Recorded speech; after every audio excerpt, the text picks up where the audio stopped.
ಸ್ನೇಹಿತರೆ ನಮಸ್ಕಾರ. Big boss season 11ರ ಒಬ್ಬ ಐಕಾನ್ ಪ್ಲೇಯರ್ ಅಂತ ಹೇಳಿದ್ರೆ ಅದು ಹನುಮಂತು ಅನ್ನೋದ್ರಲ್ಲಿ ಡೌಟ್ ಇಲ್ಲ. ಬಿಗ್ ಬಾಸ್ ಮನೆಗೆ ಅದು ಯಾವಾಗ ಹನುಮಂತನ ಪ್ರವೇಶ ಆಯಿತೋ ಅದಾದ ಬಳಿಕ ಬಿಗ್ ಬಾಸ್ ಆಟದ ಶೈಲಿಯ ಬದಲಾಯಿತು. ಬಿಗ್ ಬಾಸ್ನಲ್ಲಿ ಒಂದು ಎಂಟರ್ಟೈನ್ಮೆಂಟ್ ಅನ್ನೋದೇ ಇರಲಿಲ್ಲ, ಅದು ಶುರುವಾಯಿತು.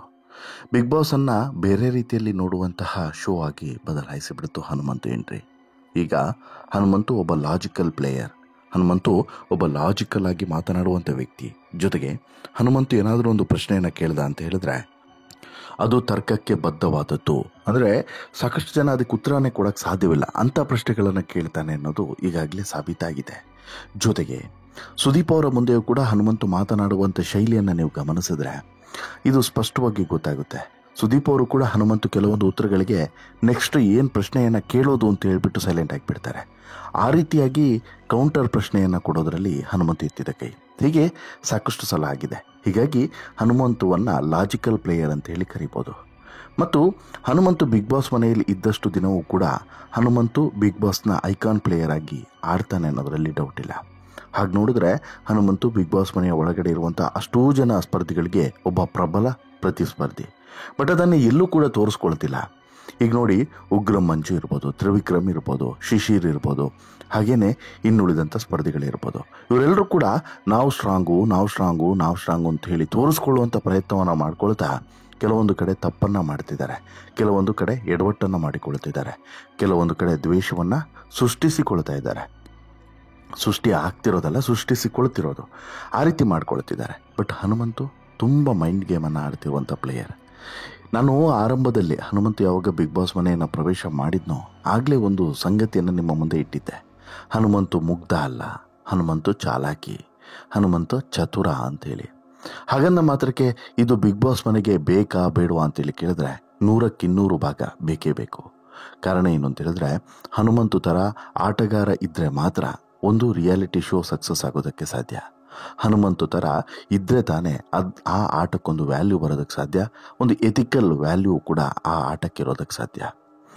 ಎಷ್ಟೋ ಕಡೆ ನಾವು ಜೀವನದ ಮೌಲ್ಯವನ್ನು ಹನುಮಂತುವಿನಿಂದ ಕಲಿಯೋಕ್ಕೆ ಸಿಗ್ತದೆ, ಎಷ್ಟೋ ಕಡೆ ಮಾತಿನ ಮೌಲ್ಯವನ್ನು ಕೂಡ ಹನುಮಂತುವಿನಿಂದ ಕಲಿಯೋದಕ್ಕೆ ಸಿಗ್ತದೆ. ಒಬ್ಬ ನ್ಯಾಚುರಲ್ ಆಗಿರೋದಕ್ಕೆ ನೀವೇ ಯೋಚನೆ ಮಾಡಿ. ಸುದೀಪೇ ಹೂಸು ಗೀಸು ಅಂತೇಳಿ ಮಾತನಾಡಿ ತಮಾಷೆಯನ್ನು ಮಾಡ್ಕೊಳ್ತಾ ಒಂದು ಸ್ವಲ್ಪ ರಿಲೀಫ್ ಆಗ್ತಾರೆ ಅಂತ ಹೇಳಿದ್ರೆ ಇಂತಹ ನ್ಯಾಚುರಲ್ ಪ್ಲೇಯರ್ ಯಾವ ಶೋಗೆ ಬೇಡ, ನೀವೇ ಹೇಳಿ.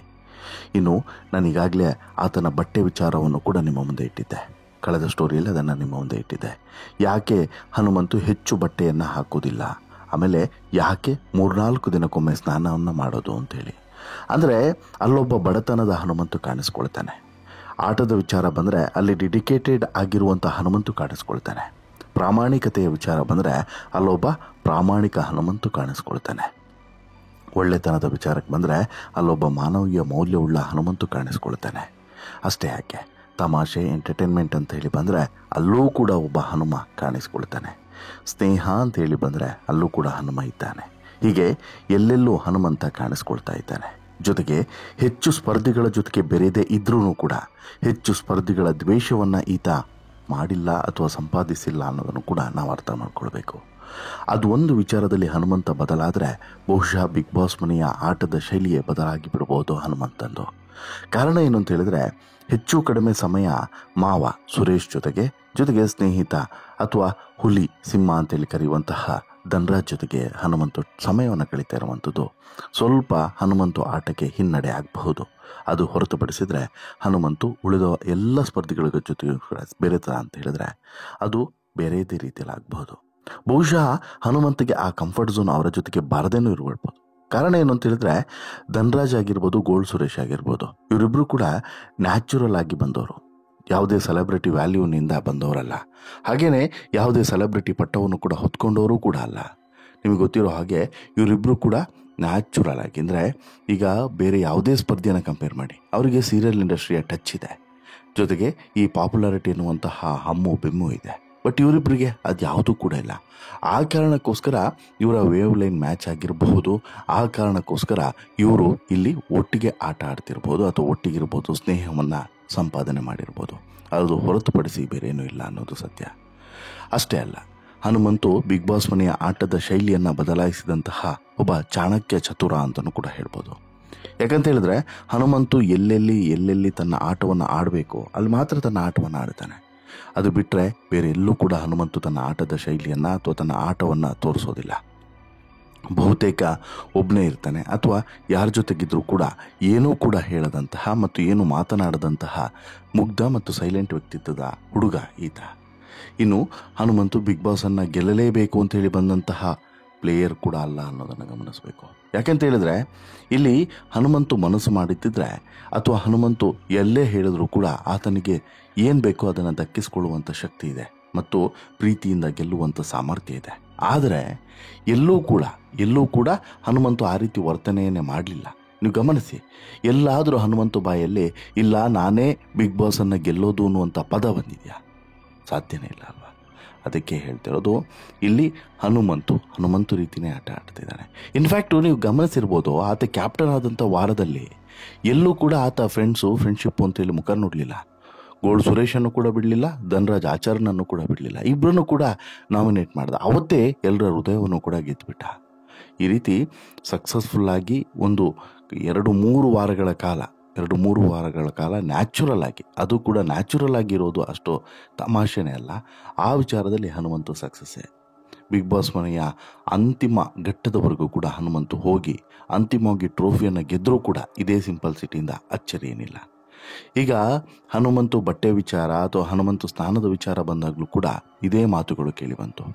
ಹನುಮಂತು ಇಲ್ಲಿ ತುಂಬ ಖರ್ಚಾಗುವಂತಹ ಬಟ್ಟೆಗಳನ್ನು ತಂದಿರೋದೇನೋ ಒಂದು ಶರ್ಟು, ಒಂದು 10 ಪಂಚೆ, ಅದು ಬಿಟ್ಟರೆ ಬೇರೆ ಏನು ಬಹುಶಃ ತಂದಿರಲಿಕ್ಕಿಲ್ಲ. ಪ್ಯಾಂಟ್ ಶರ್ಟ್ ಹಾಕಿದಂತಹ ಡ್ರೆಸ್ನಲ್ಲಿ ನಾವು ಹನುಮಂತವನ್ನು ನೋಡೋಕ್ಕೆ ಸಿಗೋದೇ ಕಡಿಮೆ. ಹೆಚ್ಚು ಕಡಿಮೆ ಒಂದು ಶರ್ಟು, ಅದಕ್ಕೊಂದು ಪಂಚೆ, ಇನ್ನೂ ಹೆಚ್ಚಿಗೆ ಅಂದರೆ ಒಂದು ಟವೆಲ್. ಅದು ಬಿಟ್ಟರೆ ಬೇರೆ ಏನೂ ಕೂಡ ಇಲ್ಲಿ ಈ ಹನುಮಂತು ಹಾಕೋದಕ್ಕೆ ಚಾನ್ಸೇ ಇಲ್ಲ. ಹಾಗೆ ನೋಡಿದ್ರೆ ಇನ್ನುಳಿದವರು ಬೇರೆ ರೀತಿಯಾದಂತಹ ಒಳ್ಳೊಳ್ಳೆ ಡ್ರೆಸ್ಗಳನ್ನು ಹಾಕಿದಾಗಲೂ ಕೂಡ ಹನುಮಂತು ಸಿಂಪಲ್ ಆಗಿ ಶ್ರೀಮಂತನ ರೀತಿಯಲ್ಲಿ ಕಾಣಿಸ್ಕೊಳ್ತಾನೆ. ಆತನ ನಗು, ಆತನ ಮಾತೆ ಆತನಿಗೆ ಐಶ್ವರ್ಯ ಮತ್ತು ಆತನ ಒಂದು ಸಿರಿ ಸಂಪತ್ತನ್ನು ತೋರಿಸುವಂತಹ ಆಸ್ತಿ ಅಂತಲೂ ಕೂಡ ಹೇಳ್ಬೋದು. ಹನುಮಂತು ಈ ಹಂತದವರೆಗೆ ಬರೋದಕ್ಕೆ ಆತನ ಸಿಂಪಲ್ ಸಿಟಿಯೇ ಕಾರಣ ಅನ್ನೋದರಲ್ಲಿ ಡೌಟೇ ಇಲ್ಲ. ಇಡೀ ಮನೆ ಗಲಾಟೆ ಮಾಡ್ತಾ ಇದ್ರು ಅಥವಾ ಇಡೀ ಮನೆಯಲ್ಲಿ ಗಲಾಟೆ ಆಗ್ತಾ ಇದ್ರು, ಹನುಮಂತು ಅಲ್ಲಿ ಮಧ್ಯ ಬಾಯಿ ಹಾಕೋದಿಲ್ಲ. ನೀವು ಗಮನಿಸಿರ್ಬೋದು, ಬಿಗ್ ಬಾಸ್ನ ಇತರ ಸ್ಪರ್ಧಿಗಳು ಸೋತಿರೋದೇ ಅಥವಾ ಎಲ್ಲಾದರೂ ಎಡವಟ್ಟನ್ನು ಮಾಡಿಕೊಳ್ಳೋದೇ ಇದರಲ್ಲಿ. ಈಗ ಬೇರೆ ಯಾರೋ ಒಂದಿಬ್ಬರು ಗಲಾಟೆಯನ್ನು ಮಾಡ್ತಿರ್ತಾರೆ. ಆ ಸಂದರ್ಭದಲ್ಲಿ ಅವರ ಪರವಾಗಿಯೋ ಇವರ ಪರವಾಗಿಯೋ ಮಾತನಾಡಿ ಅಲ್ಲಿ ಆ ವಾತಾವರಣನ ಇನ್ನಷ್ಟು ಹಾಳು ಮಾಡ್ತಾರೆ. ಬಟ್ ಹನುಮಂತು ಹಾಗೆ ಮಾಡೋದಿಲ್ಲ. ತನಗೆ ಸಂಬಂಧ ಇರದಂಥ ವಿಚಾರದ ಬಗ್ಗೆ ಎಲ್ಲೂ ಕೂಡ ಹೆಚ್ಚಿಗೆ ತಲೆ ಕೆಡಿಸ್ಕೊಳ್ಳೋದಂಥ ಹನುಮಂತು ತನ್ನಷ್ಟಕ್ಕೆ ತನ್ನ ಆಟವನ್ನು ಆಡ್ತಾ ಹೋಗ್ತಾನೆ. ಇದೇ ಹನುಮಂತುವಿನ ವಿಶೇಷತೆ. ಇನ್ನು ಹನುಮಂತು ಯಾವುದೇ ಆಟವನ್ನು ಅಥವಾ ಹೇಗೆ ಆಟವನ್ನು ಆಡಿದರೂ ಕೂಡ ಅದರಲ್ಲಿ ಒಂದು ಲಾಜಿಕಲ್ ಇರುತ್ತೆ ಅನ್ನೋದು ನಾನು ಆರಂಭದಲ್ಲೇ ಹೇಳಿದ್ದೆ ನೋಡಿ. ಹಾಗೆ ಆತ ಆಡಿದಂಥ ಪ್ರತಿಯೊಂದು ಆಟ ನೋಡಿ, ಇತ್ತೀಚೆಗೆ ಆಡಿದಂಥ ಚೆಂಡಿನ ಆಟ ಇರ್ಬೋದು, ಅದಕ್ಕೂ ಮುನ್ನ ಆಡಿದಂಥ ಆಟಗಳಿರ್ಬೋದು, ಎಲ್ಲ ಕಡೆಯೂ ಕೂಡ ತನ್ನ ಆಟವನ್ನು ಹೇಗೆ ಆಡಬೇಕು, ಹೇಗೆ ಆಡಿ ತೋರಿಸ್ಬೇಕು ಅನ್ನೋದನ್ನು ಸ್ಪಷ್ಟವಾಗಿ ತೋರಿಸ್ಕೊಂಡಿದ್ದಾನೆ ಈ ಹನುಮಂತು. ಅದೇ ಕಾರಣಕ್ಕೆ ಇಲ್ಲಿ ಹೊಸ ಎಂಟ್ರಿ ಆಗಿರುವಂತಹ ಶೋಭಾ ಶೆಟ್ಟಿ ಕೂಡ ಹನುಮಂತಿಗೆ ಒಂದು ಉತ್ತಮ ಅನ್ನುವಂತಹ ಆಯ್ಕೆಯನ್ನು ಮಾಡಿ ಎಕ್ಸ್ಟ್ರಾ ಈ ಬಿಗ್ ಬಾಸ್ ಪಾಯಿಂಟ್ಸ್ಗಳನ್ನು ಕೊಟ್ಟಿದ್ದು. ಹೀಗಾಗಿ ಹನುಮಂತು ಬಿಗ್ ಬಾಸ್ ಮನೆಯ ಒಳಗಡೆ ಹೃದಯ ಗೆದ್ದಿರೋದು ಮಾತ್ರವಲ್ಲ, ಹನುಮಂತು ಬಿಗ್ ಬಾಸ್ ಮನೆಯ ಹೊರಗಡೆನೂ ಕೂಡ ಹೃದಯವನ್ನು ಗೆಲ್ತಾ ಇದ್ದಾನೆ ಅನ್ನೋದು ಖುಷಿಯ ವಿಚಾರ, ಸಂತೋಷದ ವಿಚಾರ. ನೀವು ಗಮನಿಸಿದ ಹಾಗೆ ಹನುಮಂತು ಆಟದ ಬಗ್ಗೆ ನಿಮ್ಮ ಅಭಿಪ್ರಾಯ ಏನು? ದಯವಿಟ್ಟು ಕಮೆಂಟ್ ಮಾಡಿ ತಿಳಿಸಿ. ಜೊತೆಗೆ ಈ ಸ್ಟೋರಿ ಇಷ್ಟ ಆಯಿತು ಅಂತ ಹೇಳಿದ್ರೆ ಲೈಕ್ ಮಾಡಿ, ಶೇರ್ ಮಾಡಿ, ಚಾನಲ್ಗೆ ಸಬ್ಸ್ಕ್ರೈಬ್ ಆಗೋದನ್ನು ಮರಿಬೇಡಿ. ಧನ್ಯವಾದ.